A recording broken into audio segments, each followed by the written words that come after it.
All right, everyone. Welcome, welcome. I am Marwan Cameron. This is The Conduit. This is our conversation and housing concerns with the Bremerton Housing Authority and KCR. So glad that you can tune in and join us today. We have a good show, as we always do for you.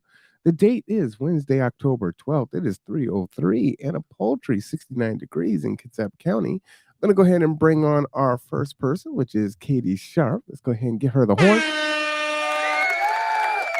and applause. How are you Hi. doing today? Good. I want to make sure I was thinking about it and my sounds good, right? You sound fantastic. All right. I just want to make sure. Yeah, doing All good, Marwan. Nice to see you. And it is mid-October, I think. already, right? I That's won't pretty. say the rain word, but it is Yes. amazing what last couple of months has Well, you said been. it. You said it. Well, we also have Kirsten Jewell with us. Let's give her the horn and applause. And go ahead and bring her on up. Kirsten, how are you doing today? I'm well. I like that. You are well. So what makes you I so am well I on am this fine well. day? Yes, but many people around me are not well. Uh-oh. There's a lot of illness going around. I'm having lots of friends and colleagues who are out sick, so or have sick kids or something. So I am You know what? celebrating the fact that I am not sick today. That you're not sick? That is a true story. There are a lot of sick people right now, so something is going around for sure, which is pretty interesting. Well, as you guys know, on the second Tuesday of the month, we do our deep dive conversation, and Kirsten joins us on Tuesdays, which is so awesome. So, what I wanted to do first is kind of get a few updates in from Bremerton Housing Authority. Matt will join us at 3:30 as he is in his Housing Solutions Center meeting right now. They moved the time, so he'll join us right after that. The first order of business, though, is the community needs assessment is still open. It got extended for Olympic College. So there is still time for you to complete the community needs assessment. The link is right here, www.kcr.org/CNA. Please go ahead and complete that. It'll take you about 20 minutes. The county, well, I guess the powers that be will definitely be looking at this assessment and your feedback and deciding on how they strategically plan into the future to serve the community. So very important, great opportunity to have your voice heard. And Marwan, I have an update to that as well. Yes, please. They are currently performing focus groups for the community in addition to the survey online, and I have a flyer to share. Oh yeah. I All want to right. share my screen. Okay, so I'll zoom in here, but this is the flyer, and I can send this to you after. Also, KCR is really active on Facebook right now. If anybody's up-to-date information on Facebook, and you can communicate directly with KCR through Facebook as well. So again, I'm from Bremerton Housing Authority, but everybody is part of this community needs assessment. KCR is leading the charge, and we're excited that there's definitely over 4,000 responses, and their original target was 1,500, so it's pretty impressive. As for the focus groups, they already conducted one, which was yesterday in Spanish, but this one is the one I wanted to point out. Let's see, October 15th, which is having a focus and share information I think they have 10 questions. So just to share answers to their questions, this group setting in a live, and then you have a chance to earn a gift card, and food and childcare are provided. So, Oh wow. Yeah, so these are really good opportunities again to, of course, fill out the survey, but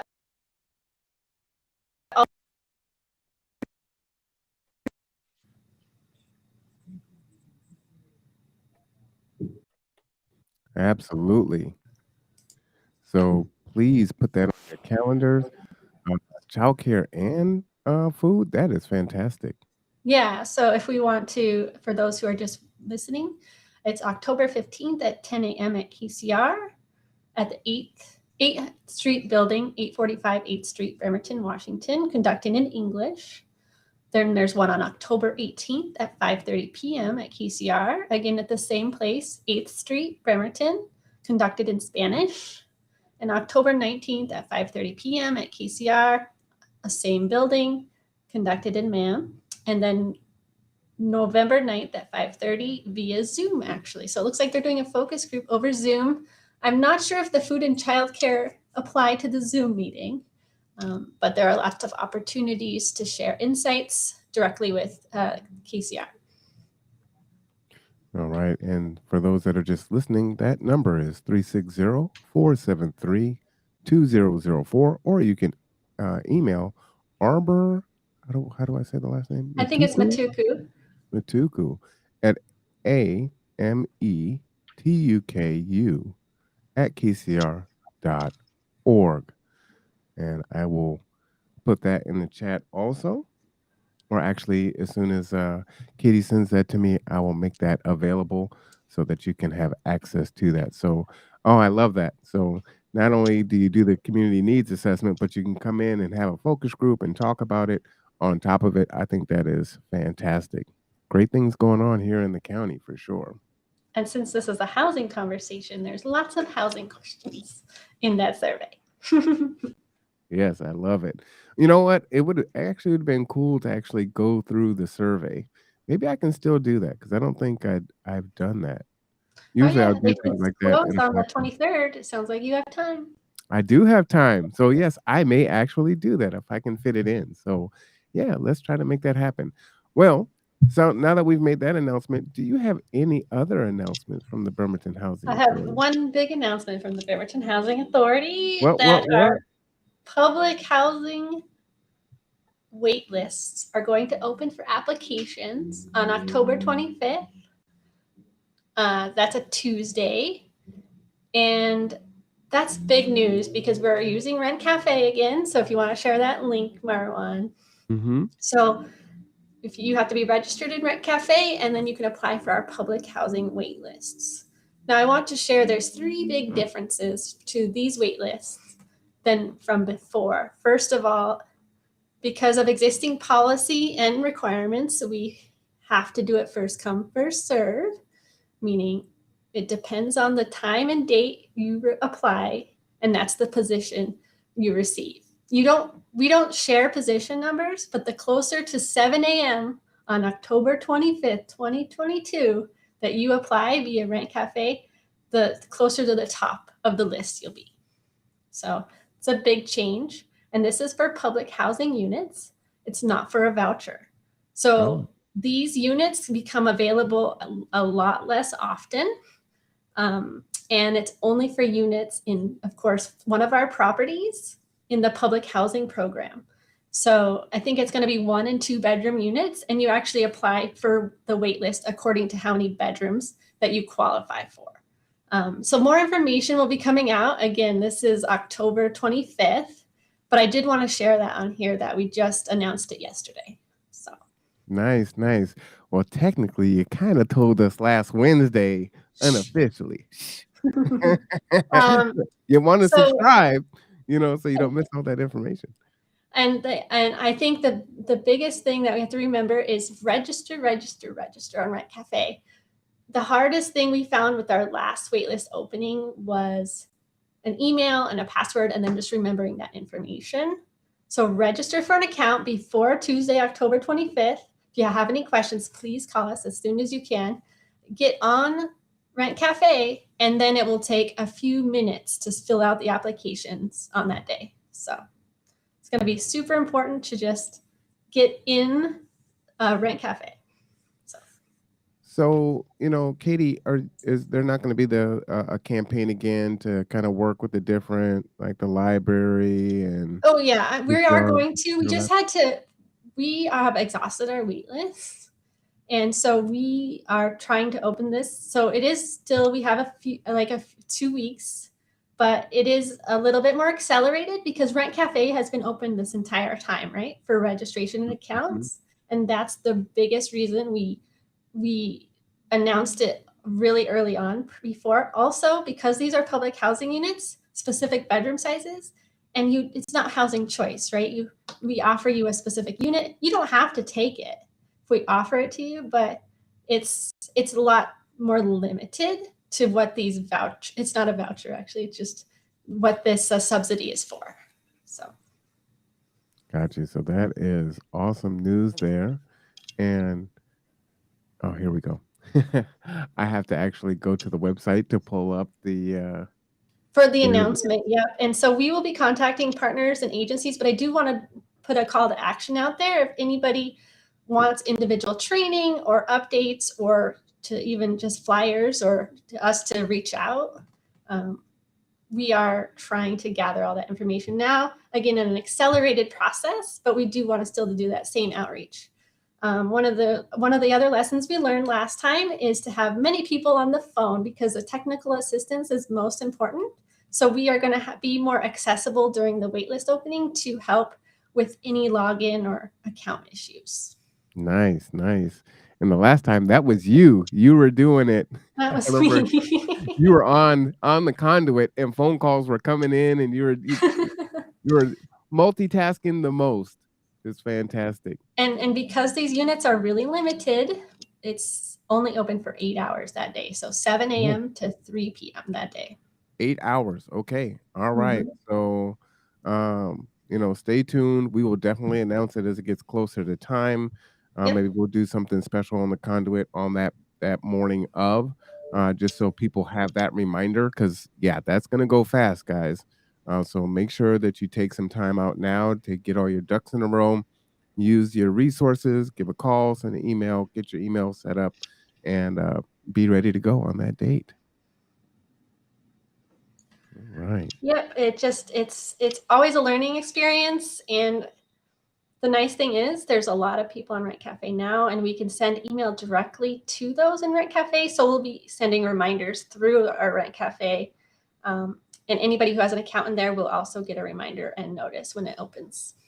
So I have a question for you. So for the folks that have got their Rent Cafe uh, during the first event, right, the inaugural launch, and so you could sign up for everything that was available, right?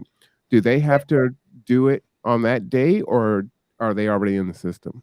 The application doesn't open. You can't make any entries until that day. Okay. So they just have to log in. So I would just make sure you know your password and your email and have access, and practice logging into Rent Cafe so you'll be ready on that day. All right, that's super important, right? So even if you've already signed up for Rent Cafe on that day, you need to log in. So make sure your login works, okay? Yep. And it's only open for 8 hours. You said 7 a.m. is the start? Yep, 7 a.m. to 3 p.m. All right. And it sounds like a radio talk show, and that's And on a keep an Tuesday? eye on that web address. There'll be updates here shortly. Just trying to get all the coordination pinned down, and we're excited. All right. I love it. Well, definitely thank you for that You're always the announcement. first to hear, Marwan. I definitely appreciate it for sure. And the audience appreciates that. They share that information out. We've been getting feedback from the community saying, hey, I heard about this here and I heard about that there. Speaking at Summit Avenue Presbyterian, shout out to Pastor Susie. That's how I was invited to go and speak there. So she was listening to this show. So pretty fantastic. Well, that's my big update, and I'm sure we'll keep talking about it. All right. I love it. All right. Miss Kirsten, what is good with the county? Well, Marwan, we stay busy. Never a dull moment. So I wanted to share a couple of announcements / items with your audience. So on October 26th, so the day after the public housing waitlist opens, we are holding an open house at the Pacific Building, which is the future shelter in Port Orchard, from 5:30 to 7:30. And you can find information about that that. I will put that in the private chat. It is at https://kcowa.us/sk housing. You can find information about it at that web address that I just provided to Marwan.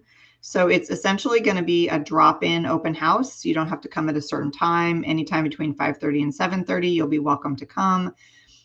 There'll be self-guided tours of the building. So you'll get a little map and you can kind of walk around and see where different things are going to be in the future shelter. It's also going to be kind of an information fair. So different organizations that have a kind of a piece of the project are going to have information tables there. So the Commissioner Greta will be there and we'll have a table and kind of explain the overview of the project. The architect, Rice Fergus Miller, will be there and they'll have some project boards to kind of show the design plans. The Department of Community Development will be there and they'll be able to answer questions about permitting. Kitsap Rescue Mission will be there to answer questions and share information about the program that'll be there, held in the shelter program in the building, et cetera. So a lot of different opportunities for people to better understand and explore what's happening in the building. And then there'll be a place where people can leave comments about the project on a written form. So that is coming up and we are very busy getting the building ready to be open to the public and also kind of lining up all of our guests to be there. It is open to anybody who would like to come. Again, October 26th, 5:30 p.m. to 7:30 p.m.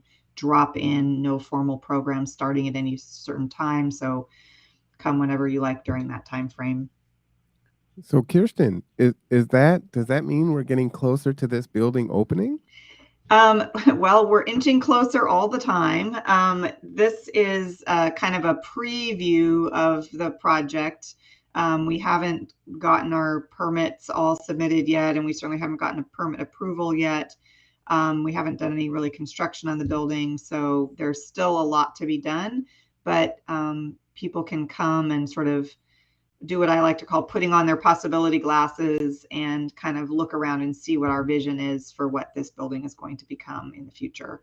So we are continuously working we're kind of in the design development phase right now. I just got off the phone with the architect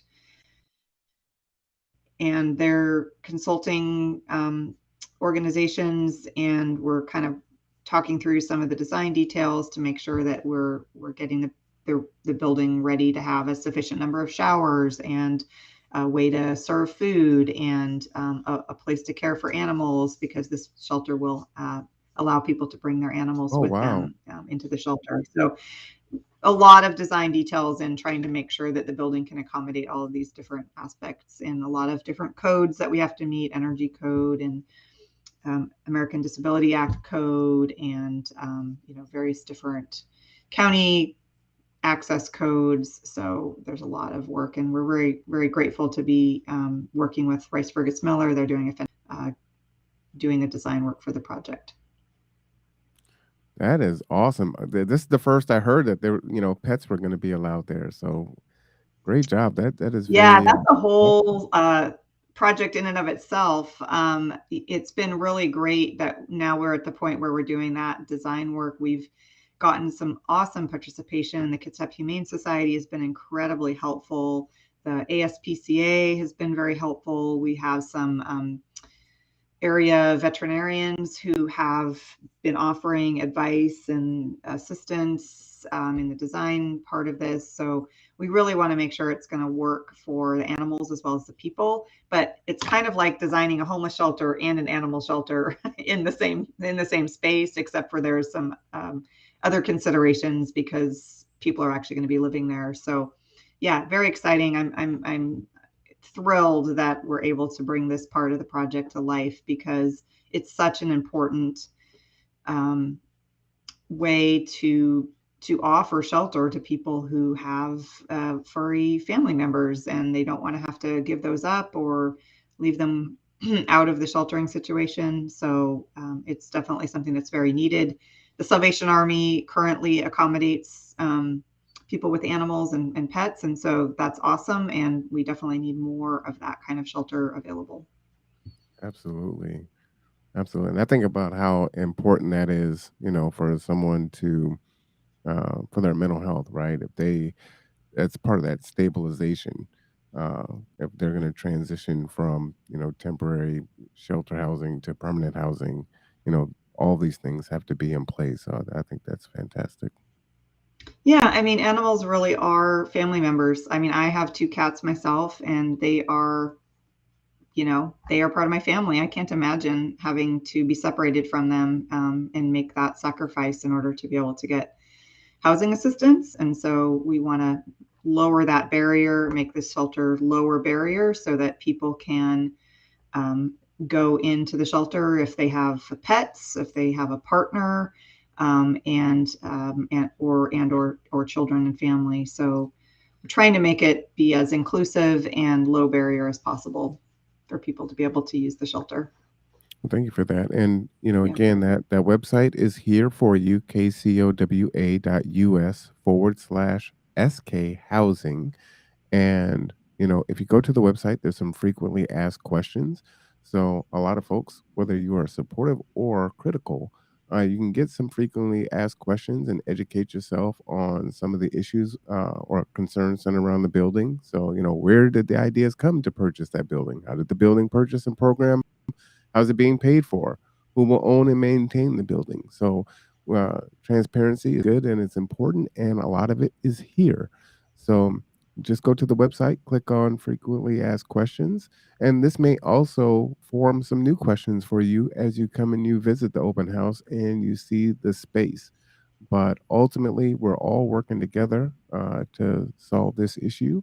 And yeah, I'm so glad that you. And Marwan, we do keep updating the FAQ. I actually just the other day was adding some additional questions to it. We're still finalizing the answers, but when we get a lot of questions asked, new questions, we do try to update this FAQ. So it does evolve and change, and sometimes some information in there we have updated because there's better, newer, more recent information. So we're kind of trying to keep it up to date. I think the one that's on there is from August, but there will be an October version coming soon, and we will be handing out the latest and greatest version at the open house. Well, and I love the fact that it's not only is it on there, but it's a living document. But in you sharing this information, you were saying, "Hey, come and do some visioning. See yourself in the space, and that might help to form some other comments and questions and maybe some ideas, right?" Yeah, So and that's why people will be able to leave their written comment behind if maybe some new questions that we haven't been asked yet, or some new feedback that we haven't already gotten. We're definitely looking for that as well. This isn't the sort of formal public comment, public hearing part of the process. That will come later as part of the permitting process through the Department of Community Development process. So that's in addition to this kind of open house format. awesome. Well, thank you for that. I have a couple of other announcements if that's okay. Of course, Yeah. this is your day. Well, I don't want to take up all the time. If you want to deep dive, I'll try to make these quick. I did want to let everybody know that we do have now a web page for the HEART program, the Homeless Encampment Action Oh, Response and Transitions Team. So the website for that is very similar. It's https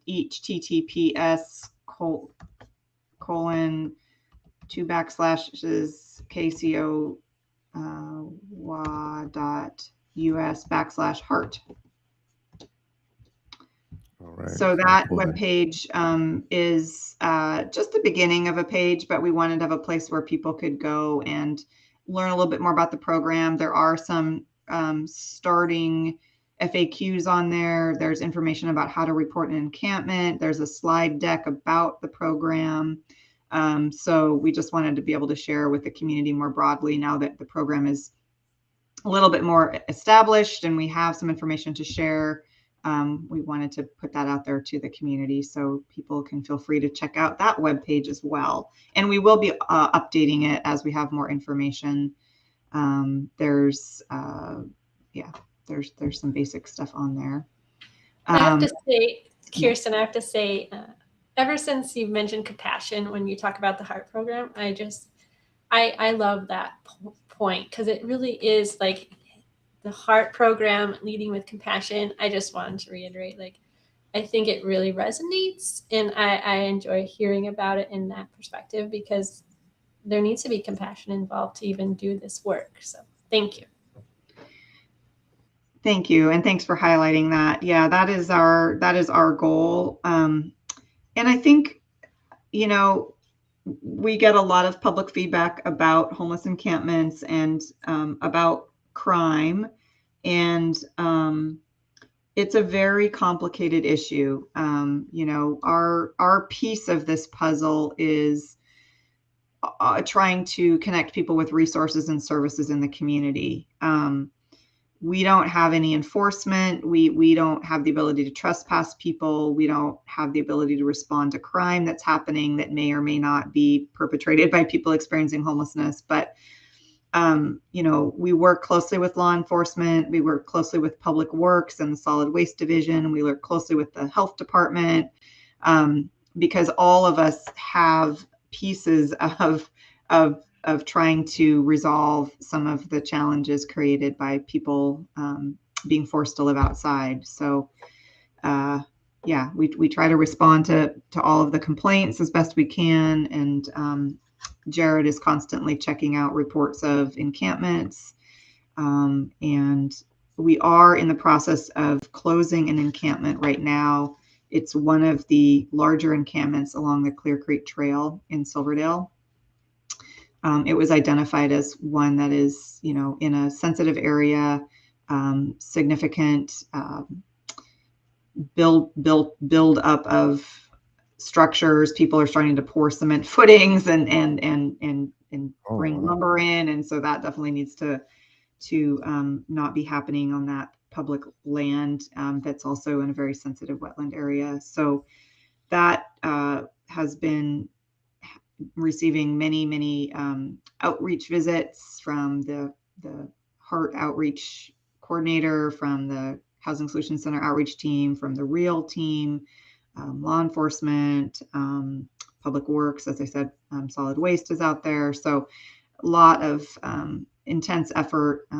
We have people who are going into treatment. We have somebody who's got a place in Pendleton Place. We have other people who are going into shelter.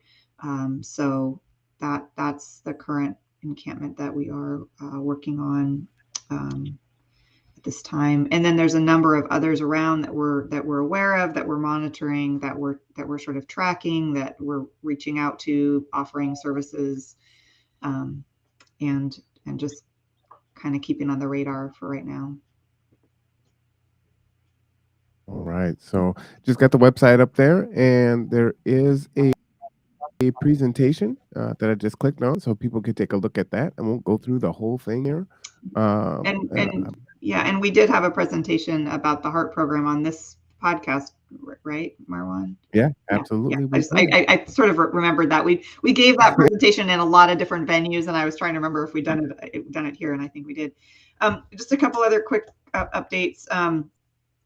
We are just kicking off the planning process for the Project Connect events. So these are big services fairs that have been done most of the last few years, kind of around the point in time count. So there's been a big services fair for anybody who needs assistance with housing and medical, and often veterinary services and clothing and food and vaccines and all of that.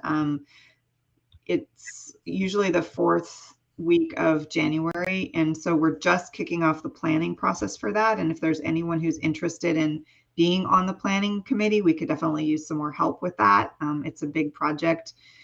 For a while, we were just doing one in Bremerton. And then before the pandemic, we'd expanded to doing 3 events during that week, one in Port Orchard, one in Paulsbo or Kingston, and then one in Bremerton. So one of the conversations will be, do we have the capacity to do 3 this year, or should we just do 1? So anybody who's interested should definitely email me directly, and I can add you to the list of people as we are just planning our very first kickoff meeting for that. And And then also wanted to do a pitch. We're also gearing up for the Severe Weather Shelter Program, which is a really awesome program where the county partners with 4 different churches and nonprofit groups who are operating severe weather shelters. So when the weather meets certain criteria, like there's snow on the ground or we get down to freezing overnight, the severe weather shelters are activated and those groups scramble around and get volunteers, and then the shelters open just in a church or in a community center just for that overnight period. They are always desperate for volunteers. So if you have any interest in participating in volunteering, it's a really great way to help people who are in danger of having to be outside have a safe, warm place to be overnight when the weather really puts them in danger. So if you're interested in volunteering for that, you can find information on the county webpage. And I can put that. I don't think there's a direct severe weather shelter short URL, but you can go to the Housing and Homelessness webpage, and there's a link on there for severe weather shelter volunteers. So please, if you're interested, we'd love to have any church groups, any nonprofits, any service groups who want to volunteer, or just if you're an individual and you want to volunteer, that would be fantastic. But it really runs almost entirely on volunteers. Yeah, and so we if you just scroll down Marwan, there should be something. There should be a severe weather shelter. Sorry, go back up to the Did I miss it? I think it's under the groups and initiatives. It's the second one down. There we go. Yeah. And this becomes more prominent during the time. So we just submitted our email back that we will be providing the transportation for this program again this year. And so we will be connected with 211. And so, yeah, that's awesome. So when you see folks that need to get to the severe weather shelter, G2 will be the transportation. I also found the notification via text really, really easy to sign up for, as well as they're very timely. Yeah. Gotcha. Okay. That is good. So yeah, if you're a person who wants to know when the severe weather shelters are open, if you're experiencing homelessness or you have family members who are, or you're just a person in the community who wants to know when they're open, you can sign up for those text notifications, and those go out in the morning as soon as we know that the shelters have been activated. So yeah, love to get people signed up to volunteer. We need a lot more volunteers to make this be possible. And then the last thing I wanted to just highlight is sort of some work that we're doing, at the county right now around monitoring. We are very, very deep in monitoring, and we're also being audited by the state. Marwan, I thought it might be interesting for maybe a future deep dive to talk about monitoring and auditing and kind of what that's all about and why we do it and what it means and the consequences of it and all of that. So maybe put that on your parking lot for a future deep dive, because I think it would be really interesting. And I know that, BHA gets monitored and, KCR gets monitored. So it's definitely, there's a lot of us who have different perspectives on this, people who are being monitored, people who are doing monitoring. So like we're monitored, do our own monitoring, and we're being monitored right now at the same time. So who monitors the monitor? Yeah, we also do our own monitoring for HUD for the multifamily program in one of our departments called CMS. So I'd be interested to bring that up because we don't talk about it much within the community. So I like that idea. Yeah, and it's really about accountability. We are, as government, we are stewards of public funds, and those public funds are all of ours collectively. And so there's a lot of rules and regulations and guardrails put up to make sure that those funds are being spent the way that they were intended. And so I think it's great for the community to know how much effort is going into making sure that there is a lot of accountability for these funds going to their intended purpose. It reminds me of something I've been sharing ever since Matt said it, I think maybe on a podcast. I can't remember, but our target audience, those who we want to get all of these resources and services, have the most forms to fill out, and nobody likes to fill out forms. and kind of connecting monitoring to why there are so many forms. Even though we don't like to do it, and nobody likes to fill out forms, the reasons why that's in place. That's a great way to connect it, Katie. Yeah, I think there could be some really interesting conversation and potentially questions from your audience too about why it is the way it is. Yes. And then, well, we don't have before anyone can make an official complaint, they have to watch that video about monitoring. Yeah, exactly. Hi, Matt. Nice to see you. Hey, everyone. Sorry I'm late. I was finishing up the HSC advisory committee, but good to be here. Good to see Katie and Marwan and Kirsten. I think I'm gonna leave it there with my announcements. So there's still some time for other discussion. All right. Well, we definitely appreciate you, Kirsten, and I think the deep dive next month, if that works, we don't have a topic and we already have an idea. There's no sense in letting moss grow under our feet, as they say, right?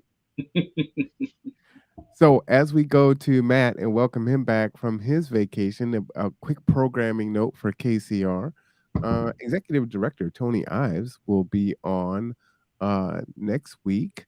Let me get that here. I just changed the calendar over. That will be Tuesday, the 18th at 10 a.m. And then after that, he is going to come on every other week. And he is going to do kind of like Tony's Corner. And it's going to be a way to connect with the community and also KCR staff as to what's going on in the world of the executive director and the direction of KCR. So tune in for that. That'll be a great show. And so you'll see the executive director, Tony Ives, come on twice a month onto the Conduit, starting this Tuesday coming up. All right, Matt, welcome back from vacation. How are you doing? I'm doing good. It was, yes, much needed. My staff were amazing and did not call or email or anything. So I actually had 2 full weeks completely off. So it was really great. Oh, nice. So you're rested and restored, rejuvenated? A little bit. I mean, our jobs are tough, but yeah, I walked in and the staff are like, "Is this what you look like, Millie? I mean, you look like a different person." So I think I was showing it a little bit on my face before I left. But no, I feel a lot better. It was a really good time.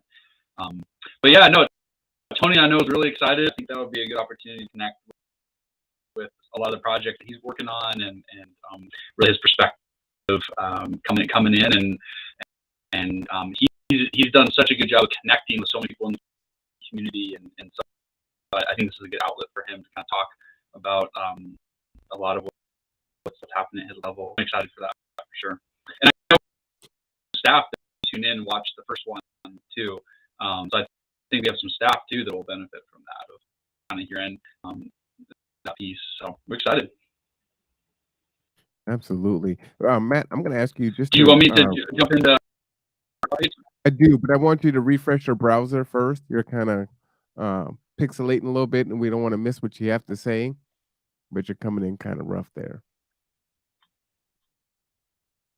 And then okay, while Matt's doing that, Kirsten said, let's remember to remind people about the homeless worker stipend. Could you talk about that really quickly, Kirsten, while Matt is refreshing his computer there? Yeah, absolutely. And again, I apologize if I'm repeating myself. I cannot remember what we've already talked about in this particular format, but this is a really cool initiative by the Washington State Legislature to kind of offer a token of appreciation to all of the incredible work that's being done and has been done over the last few years, especially for folks who are frontline service providers in homeless organizations or homeless service programs.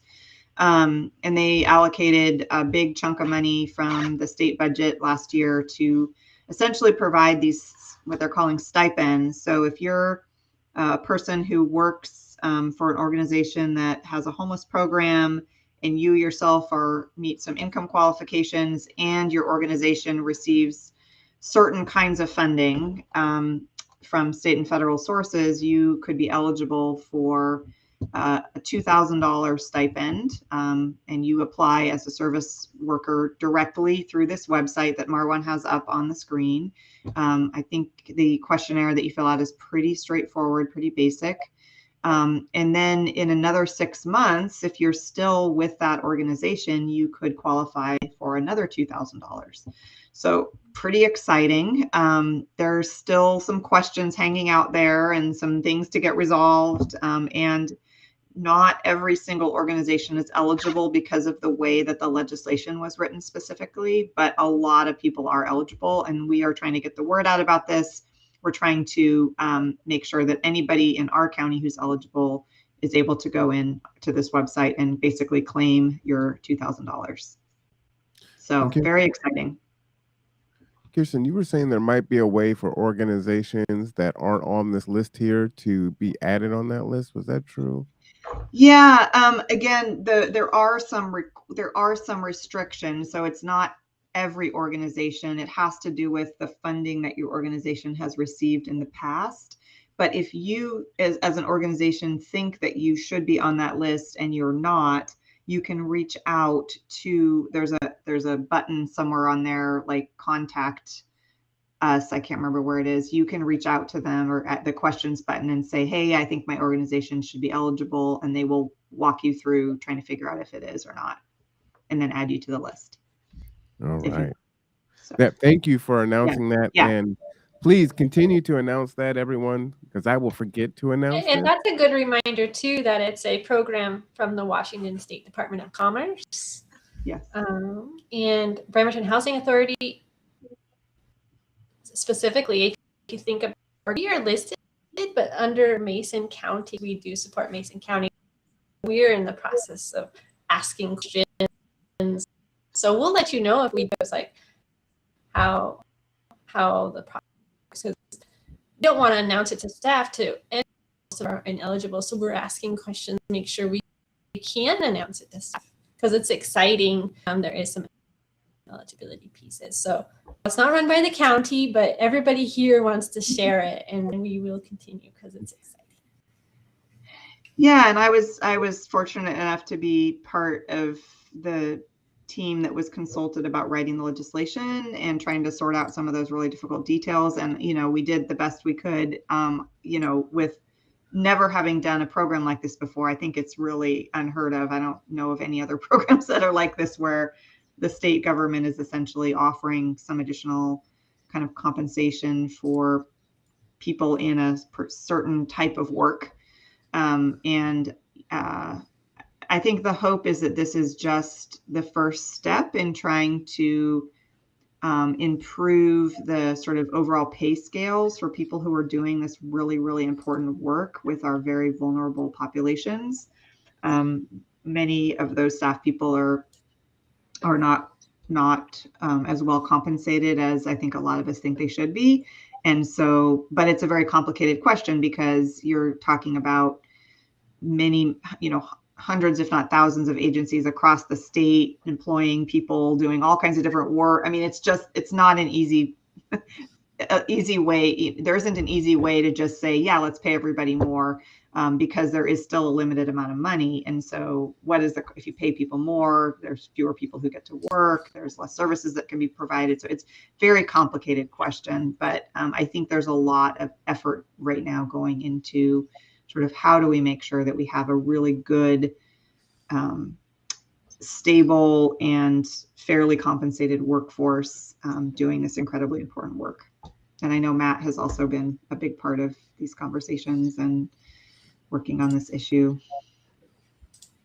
Yeah, it is a tough issue for sure, and something that I think we're headed in the right direction with foundational community supports. And it's interesting that that's running through the healthcare authority. That's a funding source for case management. And I don't want to go too far in the weeds, but I do think we're, as a kind of state, taking some steps. And we're really behind the 8 ball on this, but I do think we're starting to take some steps in the right direction, which is positive.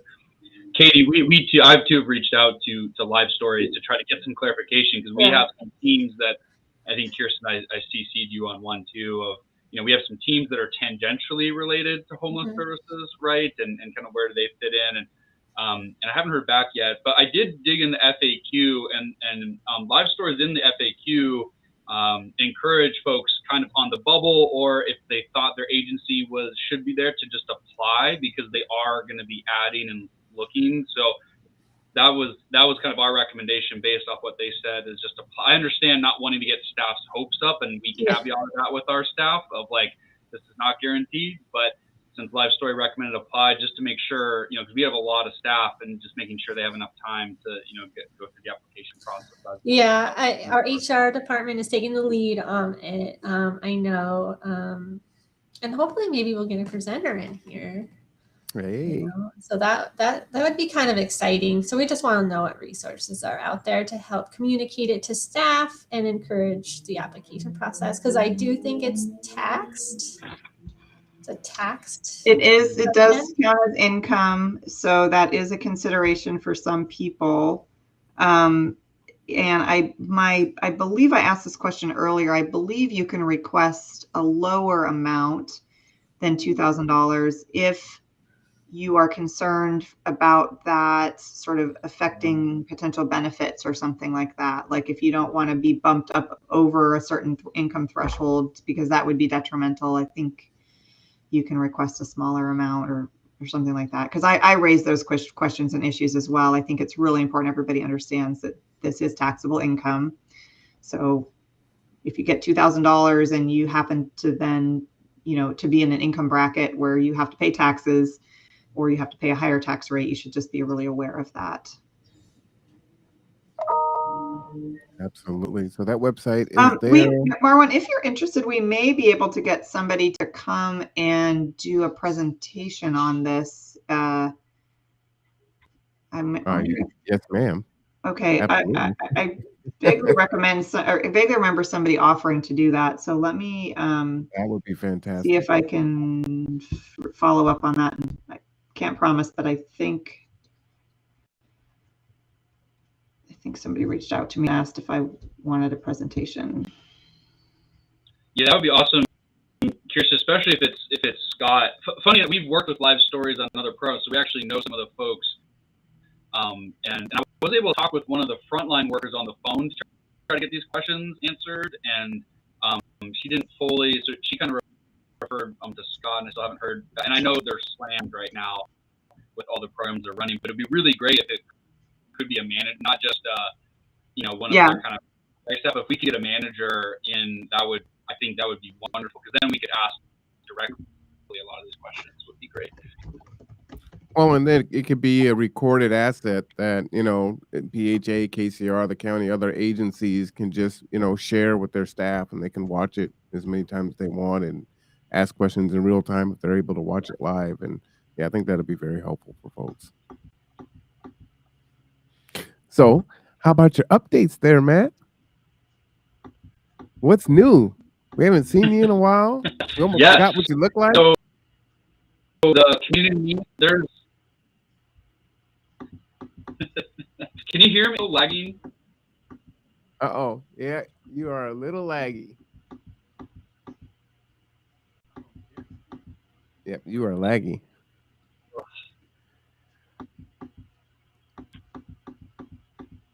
So you're hitting buttons. Can you hear me? Okay. We can hear you, but you're pixelated. I think you've got a bad Wi-Fi signal for some reason. Yeah, you're in the yellow. Everybody else has strong green signals. I'm actually wired in. I'm not even. I'm actually wired in. I'm not even on Wi-Fi right now. I'm actually hardlined in, so that's a little. Well, right now you're green, so you're good to go right now. Okay, you can hear me. Okay. Mm-hmm. So let me know if I'm still struggling. So sorry, I don't know what's going on with our internet, but essentially we've got so much. So we've got a few things I'll talk about.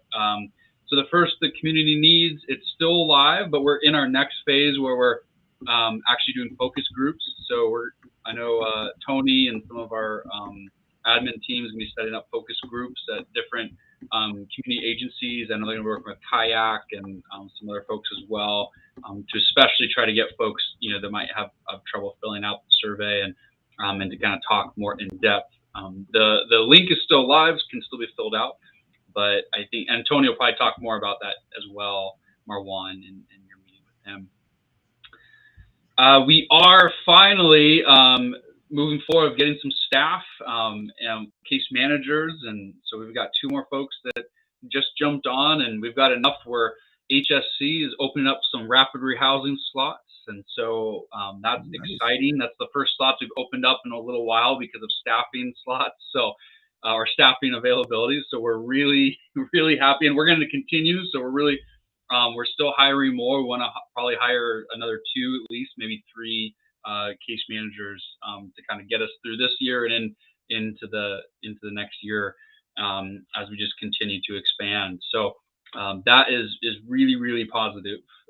And so thank you, Marwan. You've been a big supporter of helping us get the word out to folks. So we really, really appreciate that. And again, all our programs go through the Housing Solutions Center at 1201 Park Avenue, or you can call 360-473-2035. That's the Housing Solutions Center. So everything comes through them, all our programs, whether that's rapid rehousing or any of our emergency motel programs or our transitional housing. It's all referred through Housing Solutions Center. So that's kind of the housing update. The next we'll get into KEPA. So that's our Kitsap Eviction Prevention Assistance. That's a lot of the COVID relief money that came in to keep people housed, those that had a difficult time, got laid off or had economic hardship or other various issues that came up during the pandemic. And so, as we talked on this podcast before, we closed the wait list as we were getting numbers, as we thought we might be getting close to spending that down. That's not the case, which is good. So we're going to be kind of strategizing with the county, with our team, of kind of what that next step is, and we'll announce that when we figure that out. But the good news is that we definitely are not yet completely spent. We're getting there. And we are now at 108 on the wait list. So last podcast it was 372, I think we talked about, and wow. And now we're down to 108. So and we think some of we're still sorting through some. We think there's probably some of them that are duplicates or misfiles. So we think it's actually a little bit less than that, but we're still doing some work. But if we're not there, we're very close to being double digits out of the triple digits. And so that's going to take us a few more weeks, but we think we're going to get that completely down. And then we'll announce, and you'll be one of the first to know. Marwan will talk on here about kind of what we're doing, and we'll do a lot of PR about kind of the next step. And that's going to take us probably into spring after we're completely done with the wait list. So the team's been doing a fantastic job. And we're now kind of a little consistent. We're still reducing staff a little bit as the program's somewhat winding down, but we're kind of right in that new band. Last August it was 184, and we're 175 for September. So that's good. We're happy with kind of that, with some of our kind of reduced capacity. Just over $1 million that we sent up to our fiscal team. And we still, even with the waitlist closed, so we still received 86 pre-apps in September from the buy and fours and from our legal partners. So the buy and for agencies, just a refresher, those are agencies that are for a certain group, led by that group. So led by folks of color, for folks of color, and they've reached out to populations that have been disproportionately affected or not had access to funds in the past. And then we have our legal partners that are working with folks that are actively being evicted in the legal system. So that's Kitsap Legal Services and Northwest Justice Project and Dispute Resolution Center. And so the buy-in fours sent us 67 in September, which is interesting because those numbers really went up. In August, they only sent 29. So a lot of the buy and fours have really sent a lot more. And our legal went down to 44, back from about 63, which has been pretty static for a while. So that's kind of interesting to note of those applications that were processed. Matt, anything you can extrapolate from that data? It is interesting. I really want to, before making too many conclusions, I want to talk with Joanna from Kitsap Legal Services. They're handling most of the evictions, and I don't want to say that it's slowing down. The one good thing that we have noticed is that a lot of the folks that are going through have already gotten assistance once, twice.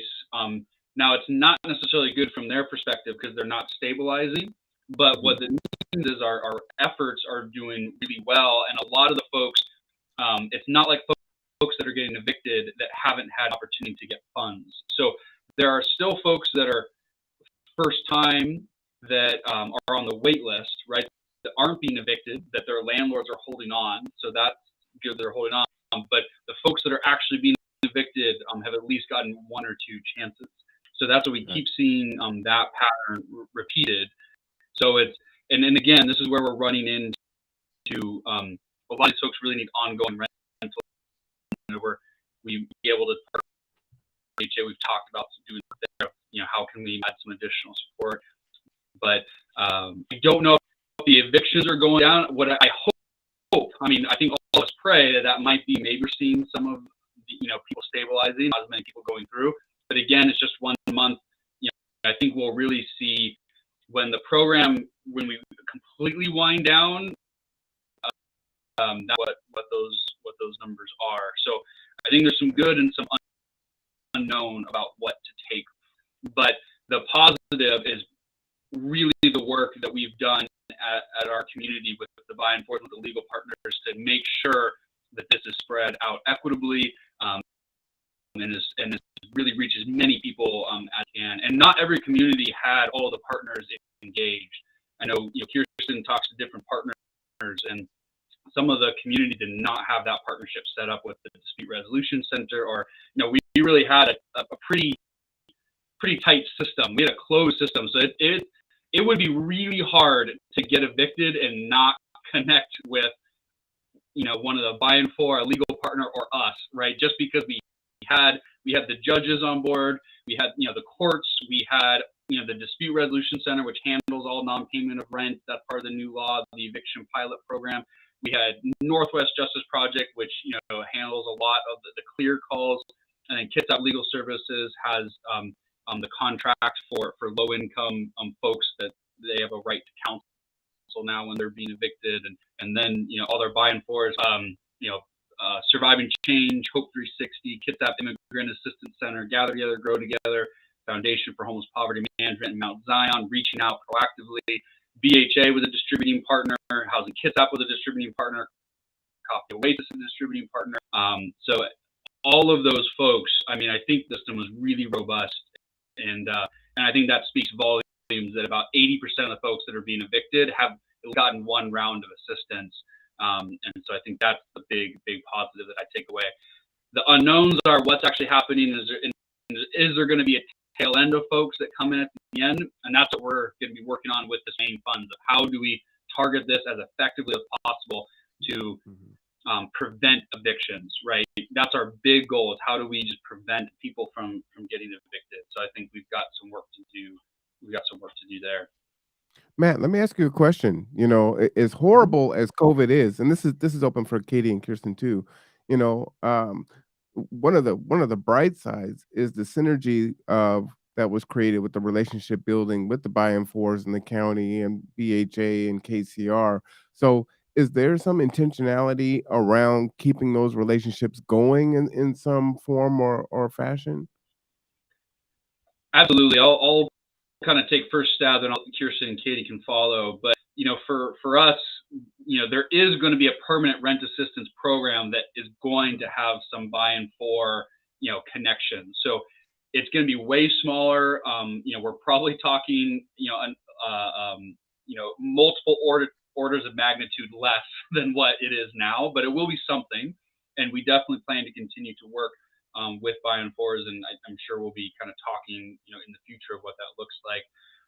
And then I think also leveraging the buy and for relationships for our housing services. So Foundation for Homeless Poverty Management, they're really moving into a lot of homeless services, and we've been able to partner with them, especially when we've had some staffing challenges, but we've had money available.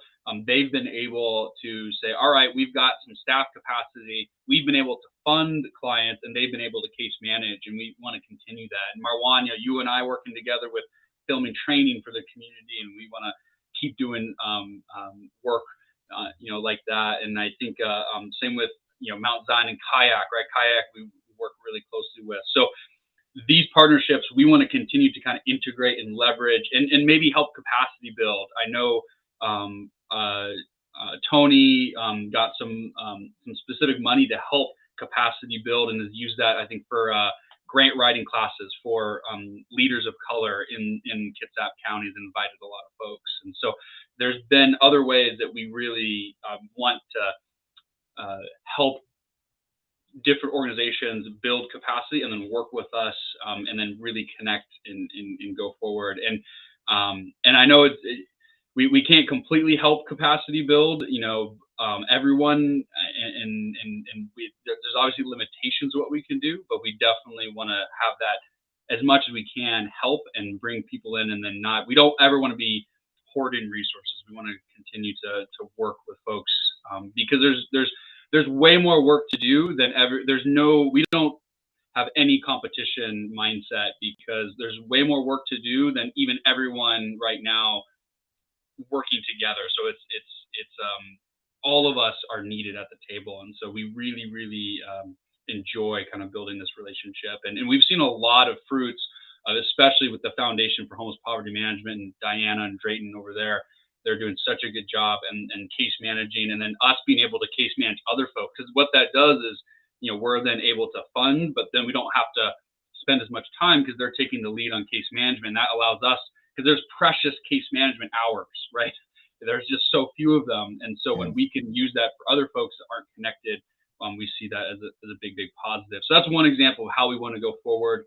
And I know Tony's doing a lot of work too, of how we can kind of capacity build, and help different organizations. And I think even from, I know Tony's talked a little bit about, but Tony's helped do some grant applications for, I think it was Up From Slavery. I think there's a few other smaller organizations that there's been some support in other ways. So I know that's something we're definitely really proud of, and I'll let Tony talk more about that, since you can ask him about some of the stuff that he's done there. So it's really, really good work, and he has the details on that, since he's been really taking the lead. But yeah, so I think we definitely want to keep that going, and I hope the other agencies see that. I hope the buy and force see that as positives as well, because we definitely want it to be mutually beneficial for sure. But yeah, Kirsten and Katie, I'm curious your takes on that.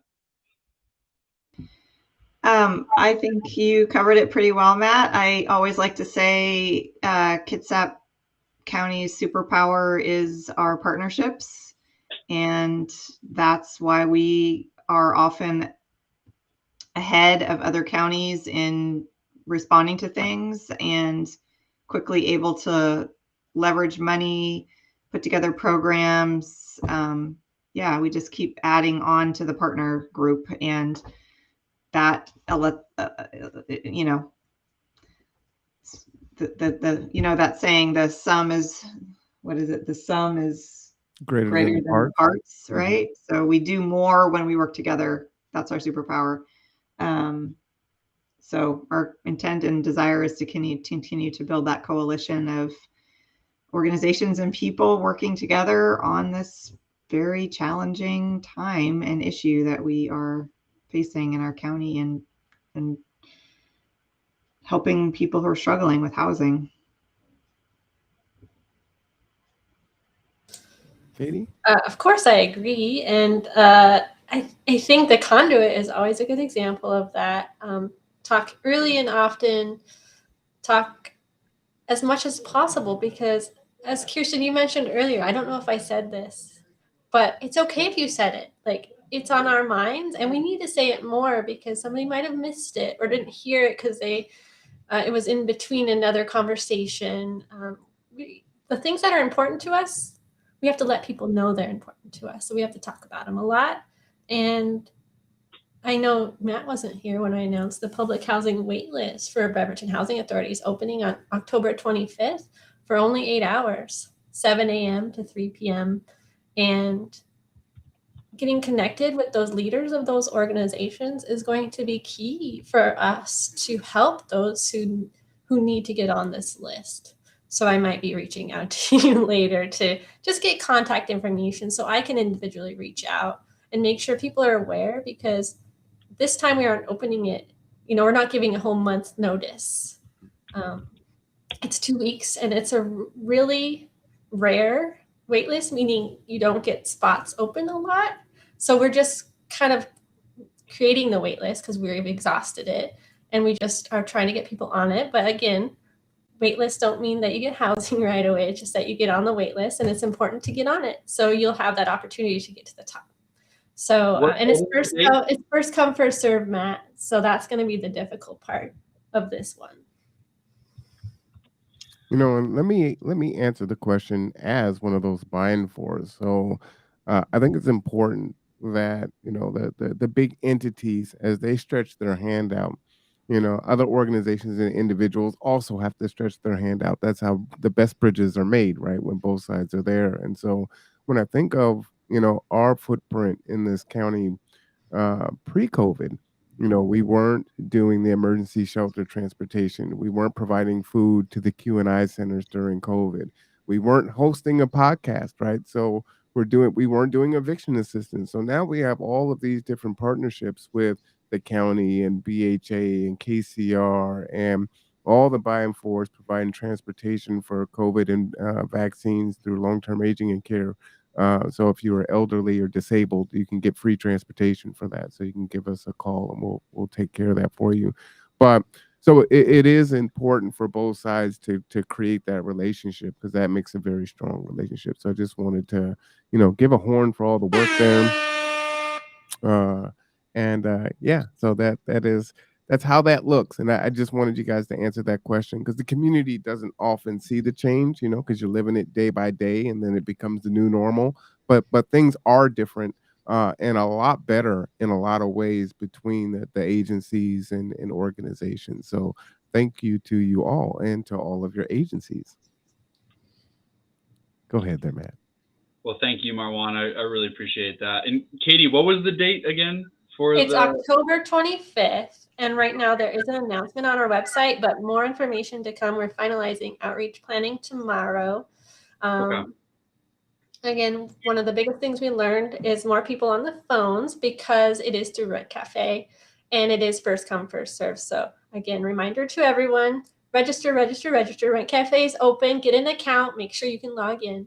It's really important, because the closer you apply for the wait list at 7 a.m. on October 25th, the closer to the top of the wait list you'll be.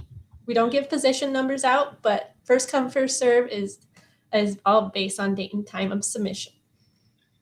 7 a.m. to what? 3 p.m. 3 p.m. Wow. Okay. And we wanted to open it early instead of open it at normal time and later, because anybody who has normal working hours or before school has more opportunity, because if you got on after work, you won't be closer to 7 a.m. or the opening time. So it's a small way. It's just, there's limited availability of units, because it is just our public housing units owned by Bremerton Housing Authority. So yeah. It's a limited supply, but we are trying to get the word out so everybody has the opportunity to apply. Absolutely. And I love when agencies get information firsthand, we always do, right, Matt? Like, some of this work. Yeah, that's great. Matt, do you have other updates for us? I think that's, I know we're running out of time. So, I mean, there's always 100 things happening, but I think that's a good that's a good place to end. And yeah, it's really good to be back. It's glad to see you all, and yeah, it's a good community. So I really echo what you're saying, Marwan. Is I love the podcast. I love what the work that we're doing, and really proud to be part of it. So yeah, just good to be back. Yeah, absolutely. Well, I think this was a great show. And now that you are back, you'll be able to share more information. Well, not because next week is the Kitsap Housing and Homelessness Coalition meeting at 2 p.m. So join us for that. And then the week after is our community breakfast, which is actually a workshop. So that will be a big one, and that's going to be 10 to 2. We're going to kick it up a notch. It's not going to just be pancakes and sausage. We're going to probably roll out some of our catering options that G2 does, and we're going to talk about, MLK specifically, and have conversations centered around that. And then again, as an update, there's an open house out in Port Orchard, so please don't miss that. Please share the podcast. There's a lot of great information that Kirsten shared today, and she comes on every second Wednesday of the month.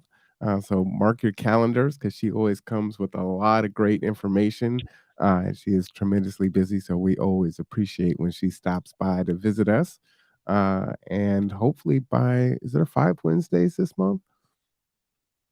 I don't know if there is or not. If there is, well, we'll be here on Wednesdays. That's just what it is. There is 5 Wednesdays. 1, 2, 3, 4. Oh no, there's only 4. So we got a full one. But anyway, Kirsten, you saying goodbye to us?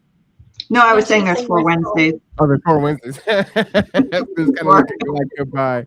So yeah, we went a little bit long, but just wanted to thank everyone for coming, and we will see you at 2 p.m. next week. And then after, we'll have our little quick synopsis or last minute updates, especially as things are coming to an end, like the CNA, and then the opening of the setting up on the wait list. So we'll continue to remind you as those things go forward. So anyone have a final thought?